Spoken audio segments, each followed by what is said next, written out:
certain sum at a certain rate percent per annum for the second year and third year are 3300 रुपए and 3630 respectively.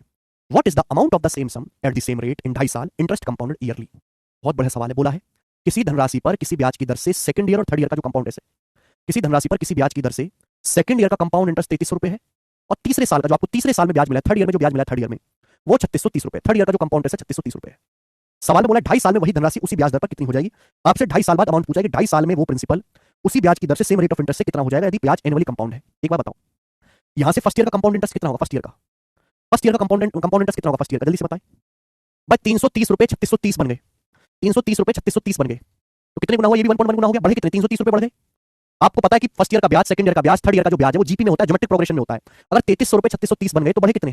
Second year का ब्याज अगर 3300 रुपए है, third year का ब्याज 3630 है, तो ब्याज बढ़ा कितना? 330। 3300 का 330 कितना होता है? 10%। 10% बढ़ा है मेरे प्यारे, 10%। 10% बढ़ा या फिर 1.1 गुना हो गया। यानी कि जो ब्याज की दर है वो 10% पर एनम है, 10% पर एनम।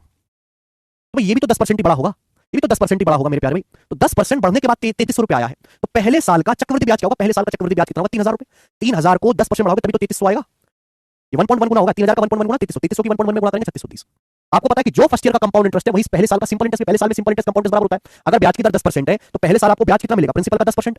अगर ब्याज की दर 10% है तो पहले साल आपको ब्याज कितना मिलेगा? प्रिंसिपल का 10%। पहले साल ब्याज मिला कितना? 3000 रुपए। यहां से प्रिंसिपल कितना है? यहां से प्रिंसिपल आएगा 30000, 30,000 आपका प्रिंसिपल आएगा 30000। 10% के लिए 3000 है तो प्रिंसिपल आपका 30000 है।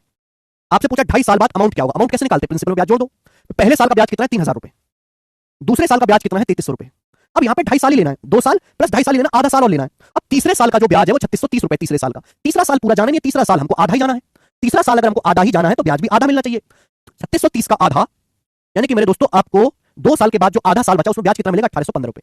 तो 2.5 साल बाद अमाउंट क्या होगा? जोड़ दो, तो एंड में आएगा जी 15। 8 3 11 का 1 हाथ से ले, 3 और 1 4 3 7 1 8, 38,115 रुपए 2.5 साल बाद अमाउंट होगा, जो कि बेटे हमारा बी ऑप्शन है और एकदम करेक्ट बनता है बी ऑप्शन।